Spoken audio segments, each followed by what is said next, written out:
Okay, so tell me, outside of class, how has your time management been with other things that you have going on? It's crazy. So like I took on a lot. I don't know what I was thinking. I feel like we always do. Like last semester, I was just working and it was great, and I had a part-time job and this job, and I was like, oh, this is so easy. I can totally handle more. Yeah, bring it on.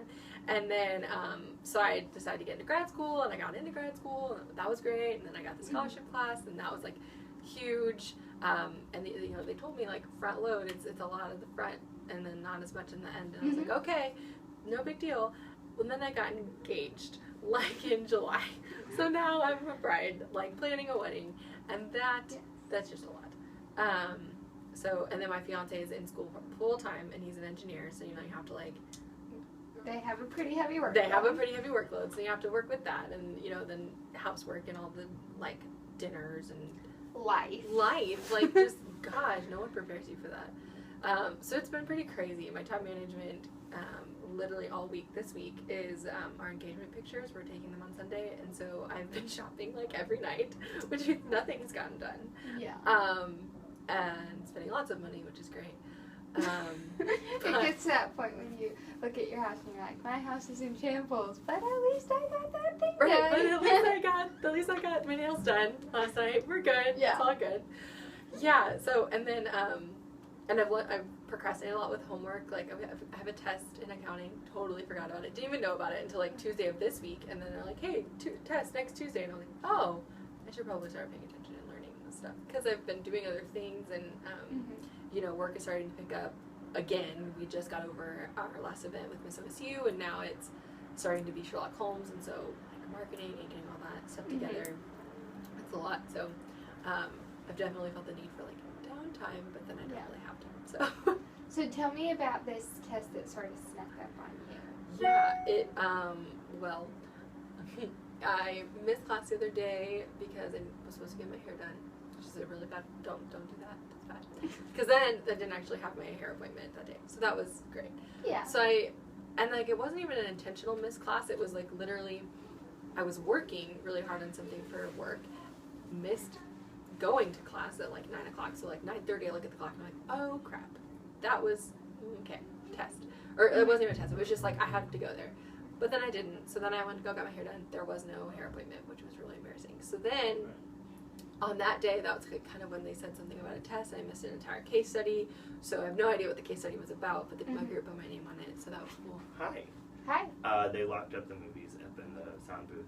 Okay. So cool. So they'll be ready to go to. Yeah. Okay. Sounds good. Have a good trip. Thank you. Interrupted. Whatever. So I missed that day, and then I went to class the next week, or the next day on Thursday, and then they said something about the test again, and I was like, oh my god, there's a test.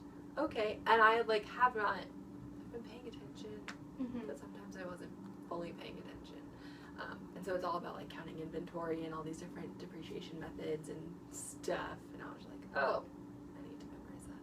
So this weekend, while I'm getting my engagement pictures and going to Arkansas and traveling and shopping all weekend, that's what I'll be doing in the car. In the car. Yeah. Is there a way to better time manage with all these different needs that you have? Yeah, I try really hard to multitask as much as I possibly can. That's my time management skill. Okay. So when I'm in class, I print out my homework and I do my homework in class so that I'm learning while she's giving examples of homework, of problems that's exactly on the homework, I'm doing them. Same with like my other scholarship classes, like while he's talking, I'm soaking in as much information as I can, but like also doing some of my homework for the next week. So if I can do stuff like that, then I have time at home to go home and actually do the things I need to do when I get home. And then if Kevin's working on homework, that kind of gives me the freedom to work on homework or work or other things. And so I normally use that time as my time management. It kind of like caters to his schedule. So like when he's there and he has like 3 hours of homework to do, or just sitting for. I was like, hey, Hey, Paula. We're taping for my class. Can you guys be quiet? I'm so sorry. No, you're fine.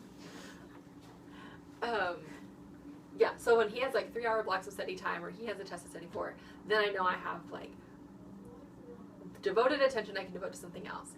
because like when he's not working or not studying, it's kind of like our time, and that's important to keep. So that's when I really do most of my time management stuff, is like when I know I have that time, and then I get the house clean, and then I work on my blog or wedding planning or whatever I need to do. So do you use a calendar, or like what sort of strategies or tools do you use? yeah, I use a calendar. I'm an obsessive email checker. Obsessive. Ditto. So I check my email all the time, and I use my calendar on my phone and my calendar at work. But I have a really great sense of always knowing what I need to get done. So I rarely miss things. Like the test was simply me not looking at the syllabus. I haven't looked at the syllabus since I got it, because every week there's like one homework due, and you do it. And you do it. And so normally, like when Kevin has a bunch of tests he's studying for, like my brain clicks on and says, oh, I probably have a test soon. But yeah, I'm not a really like, I don't get scared about tests, so I don't. I'm kind of like that last minute studier, and go in and get an A, and it's fine. So I'm just assuming that that's going to carry on through grad school. If it doesn't, then I'll rethink a timing strategy. But for right now, that part works really well. The other thing that really helps is like my work day isn't a very scheduled thing. So I don't have to be somewhere all the time or have a strict schedule here. So if I don't get anything done at home, I can always schedule some time for it here, and that's totally allowed. So that's really helpful. Yeah, that is helpful. So how are you going to go about studying for your test? They do problems online. She uploaded a whole bunch of stuff, so I'll probably go through the practice problems. You get like infinite amount of tries. It tells you when you're right or wrong, so that helps. So I'll do those and maybe look at some vocab, try to memorize some formulas. But other than that, I feel like as long as I have a good understanding, I should be fine. Memorizing account structure is the worst, because like you have to do all these journal entries, but they don't give you a chart of accounts, so that doesn't help. And you have to make up an account for something. Yeah, because you just don't know what it could be called, and she's really weird. So she uses different terminology than you. Yeah, like in the book and stuff, and the examples have different terminologies, and So do you know what's on your tests, and you know how to study? Yeah, kind of. I mean, it's just for the past 2 chapters basically, and her test last time was pretty easy enough. I mean, it was just the one thing I got screwed up on was just the blank journal entries. Like, here, write a journal entry for this, but like, there's no account to reference. So I referenced an account that she didn't like, and I was like, well, it's technically an account, so don't do that. And then the other thing was like, I wrote an entire statement of stockholders' equity, and she only wanted one number off of it, but I wrote the entire like statement, formatted it and everything, and then I put the wrong number on the line, and so she counted like 2 points off for that, even though the right number was like literally right below there.